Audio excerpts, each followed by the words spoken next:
2,000-3,000 रुपये का सामान बेचते हैं, 500 रुपये का, 1,000 रुपये का व्यापार करते हैं, 200, 400, 500 रुपये बचा के अपने परिवार का पालन पोषण करते हैं, उनको पुलिस प्रशासन के लोग, जिनको बड़ी कंपनियां पेप्सी है, रिलायंस है, टाटा है, एयरटेल है और भी कई कंपनियां हैं, सबका अपना अपना स्कीम, अपने स्कीम के हिसाब से वो सामान को बेचते हैं, पब्लिक के बीच में लेकर के जाते हैं, व्यापार करते हैं।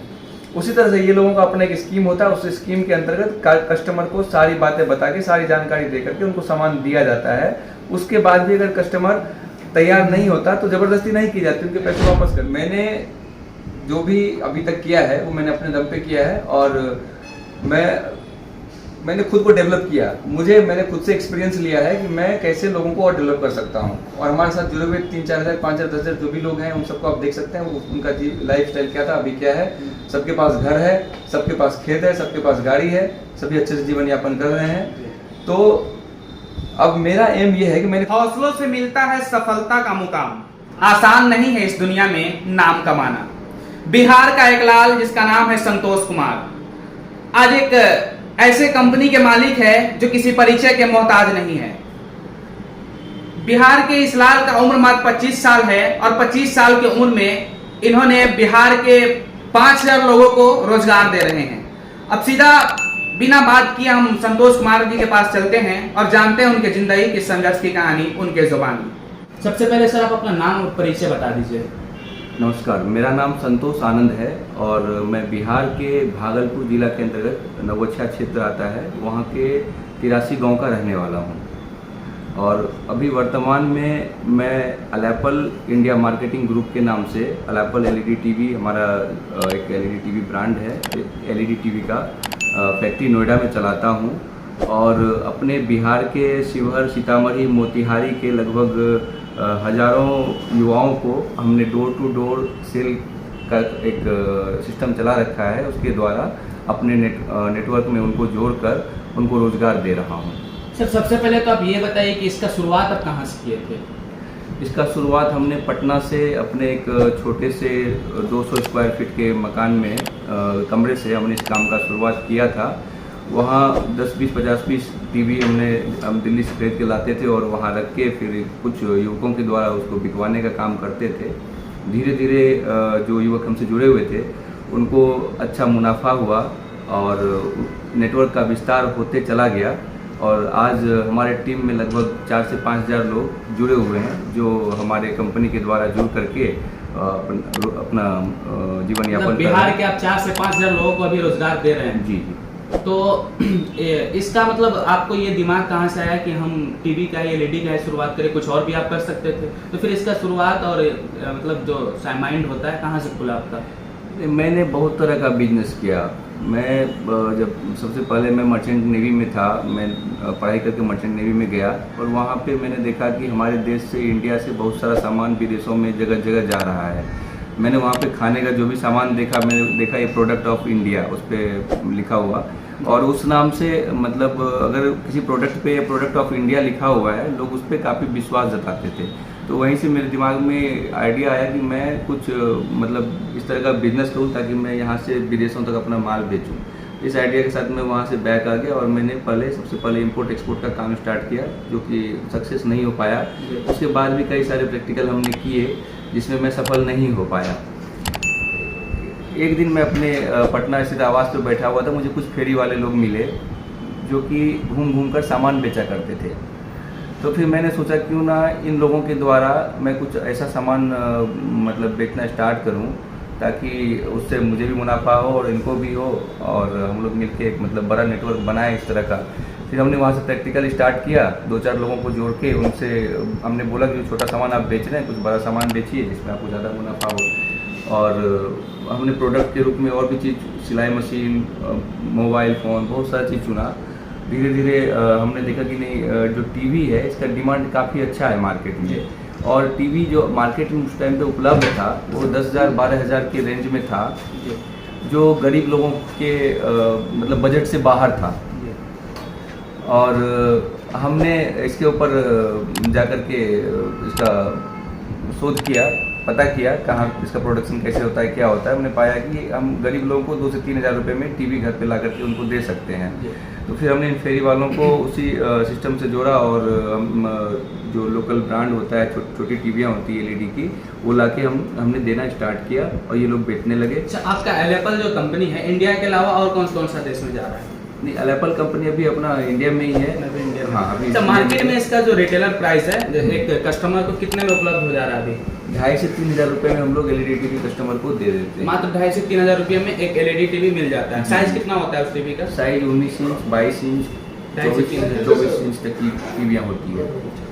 तो आपका ये एलेपल कंपनी अभी सिर्फ इंडिया में, आगे के लिए क्या प्लानिंग की है? इंडिया के बाहर ले जाने के लिए कुछ सोचे हैं या अभी नहीं? हम लोग भारत के लगभग 8 राज्यों में हमारी टीम काम कर रही है। सबसे पहले तो हमें अपना नेटवर्क का विस्तार भारत के सभी राज्यों में करना है। उसके बाद हमारी कोशिश रहेगी कि हम विदेशों में भी अपने माल को सप्लाई करें, जहाँ जहाँ हमारे लोग हैं जिनसे हमारी बातचीत होती है।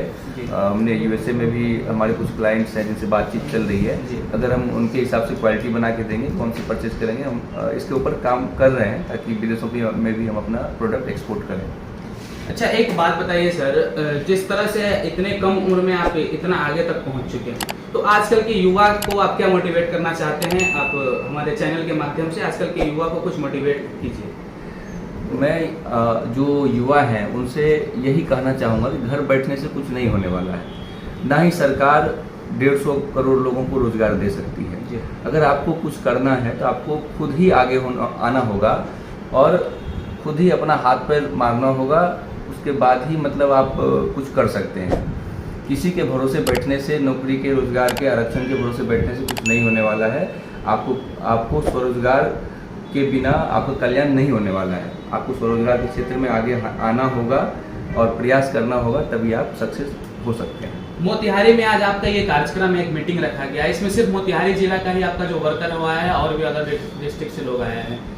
आज के इस कार्यक्रम में शिवहर, सीतामढ़ी और मोतिहारी, इन तीनों जिले में जो हमारे वर्कर हैं, जो सेल्समैन हैं, वो सभी यहाँ पे आए हुए हैं और इनकी कुछ समस्याएं हैं जिसके ऊपर की सरकार कोई ध्यान नहीं देती। मैं आपको पहले बता दूं, ये जो इस तरह के फेरी करने वाले लोग हैं, ये हमारे हमसे जुड़े हुए लगभग 25,000 लोग हैं, जो कि जिनको मैं जानता हूँ। फेस टू फेस हमसे उनकी मुलाकात हो चुकी है, एक बार मुलाकात हो चुकी है। वो चाहे हमारा काम करता हो या किसी और का सामान बेचता हो, इन लोगों की सबसे प्रमुख समस्या ये है कि ये कहीं भी सामान बेचने के लिए जाते हैं, इनको पुलिस बहुत परेशान करती है। प्रशासन से काफ़ी परेशानी होती है इनको। क्या होता है कि किसी भी चौराहे पे कहीं भी पुलिस इनको पकड़ के थाने में बंद कर देती है। 1,000, 2,000, 5,000, 10,000, 1-1, 1.5 लाख रुपए तक इनसे डिमांड किया जाता है। ठीक है सर, पकड़ने का रीज़न क्या है? रीज़न ये है कि देखिए, कोई भी आदमी, अगर सबका अपना अपना व्यापार करने का तरीका है। रिलायंस कंपनी है, आपका एयरटेल है, पेप्सी है। पेप्सी कंपनी बोलती है कि हमारा पेप्सी पियो, उसमें एक स्क्रैच कार्ड मिलेगा, तुम्हें मोटरसाइकिल मिलेगी। हर किसी को मोटरसाइकिल नहीं मिलती है, किस्मत वाले को मिलती है या किसी को मिली, किसी को नहीं मिली। लेकिन हमारे जो लोग हैं, ये लोगों को बताते हैं, इनका भी एक स्क्रैच कार्ड निकाल करके बेचने का सिस्टम है। इसके द्वारा वो सामान बेचते हैं। उसमें वो जो प्रॉमिस करते हैं वो सामान लोगों को देते भी हैं। ठीक है। अब क्या है कि कोई भी व्यक्ति अगर व्यापार कर रहा है, कोई अगर 100 रुपये का सामान खरीद करके लाया, अगर उसे 110 रुपये का नहीं बेचेगा तो वो किस लिए व्यापार करेगा? पुलिस इनको बरगलाती है, धौंस दिखाती है और जो अपने देश में व्याप्त भ्रष्टाचार है उसके हिसाब से आप देखेंगे कहीं भी किसी चौराहे पे इनको पकड़ के और फिर डरा धमका के। सबसे बड़ा कारण ये होता है कि ये बिहार के लोग होते हैं, यूपी में बेच रहे होते हैं, MP में बेच रहे होते हैं, महाराष्ट्र में बेच रहे होते हैं। तो वहाँ ये सोचा जाता है कि ये बिहारी है, इसको कोई देखने वाला नहीं है, इसको पकड़ो, 1,000, 2,000 कुछ ना कुछ दे जाएगा। इस पे आप क्या कदम उठा रहे हैं? इस जो मैटर है, इस मैटर पे आप क्या कदम उठा रहे हैं? आज आप तक कार्यक्रम हमारा जो यह कार्यक्रम है आज इसी के लिए रखा गया है। हमने यहाँ पे जो मुख्य हमारे सेल्समैन के जो डीलर लोग हैं उन लोगों को बुलाया है और इस मुद्दे पे हम लोग अभी आपस में बातचीत करेंगे और इस मुद्दे को हम लोग यहाँ से दिल्ली तक ले जाएंगे।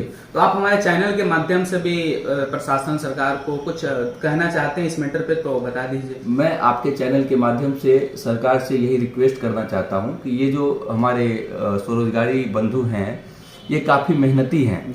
ये आपसे ना ही आरक्षण मांगने के लिए जाते हैं, ना आपसे नौकरी मांगने के लिए जाते हैं, ना आपसे कोई कर्जा मांगते हैं। ठीक है। और इनका अगर आप देखेंगे, अगर हमारा एक व्यक्ति 3,000 रुपये का व्यापार एक दिन में करता है तो समझिए कि 25,000 लोग हैं 75 करोड़ का व्यापार एक दिन में होता है, जिसमें कि सरकार को 13.5 करोड़ रुपए जीएसटी के रूप में ये हमारी टीम जो है ये कलेक्ट करके एक दिन में देती है। तो जो व्यक्ति, जो ये टीम स्वरोजगारी लोग सरकार को इतना बड़ा रकम एक दिन में देती है, तो एक साल में कितना देती होगी। इन लोगों का भी समाज में मान सम्मान होना चाहिए। और पुलिस प्रशासन जो इस तरह से, जिनको कि टैक्स के पैसे से सैलरी मिलती है, रेवेन्यू के पैसे से सैलरी मिलती है, जनता की सेवा के लिए उनको लगाया गया है, वो इनको लूटना बंद करें। इसके लिए सरकार को कोई ना कोई कदम उठाना पड़ेगा। संतोष कुमार जी, आपने कभी सोचा था कि आप इस मुकाम तक जाएंगे? जब आप शुरुआत किए थे तब से अभी तक का जो आपका सफर रहा है वो किस तरह से रहा है, और आपने कभी सोचा था मैं बिहार के एक गरीब किसान फैमिली से बिलोंग करता हूँ, और मैंने हर चीज़ को प्रैक्टिकल में अनुभव किया है कि गरीबी क्या होती है और पैसा क्या होता है। तो शुरुआत से ही हमारा एम था बहुत सारा पैसा कमाना, और लोग अपने साथ में लोगों को भी कैसे जोड़ करके, मतलब बहुत सारे लोगों को, जो ये गरीब लोग हैं इनको कैसे ऊपर उठाएं, ये हमेशा से ध्यान में रहा है, मतलब हमेशा हमारा एम रहा है। तो इसी के लिए हम शुरुआत से जब भी, मतलब जहाँ भी हो सकता है, जैसे होता है, हम प्रयासरत रहते हैं, लोगों को जहाँ तक होता है मदद करने का कोशिश करते हैं। तो ये थे संतोष कुमार जी, इनके संघर्ष का कहानी आपने सुना है। एक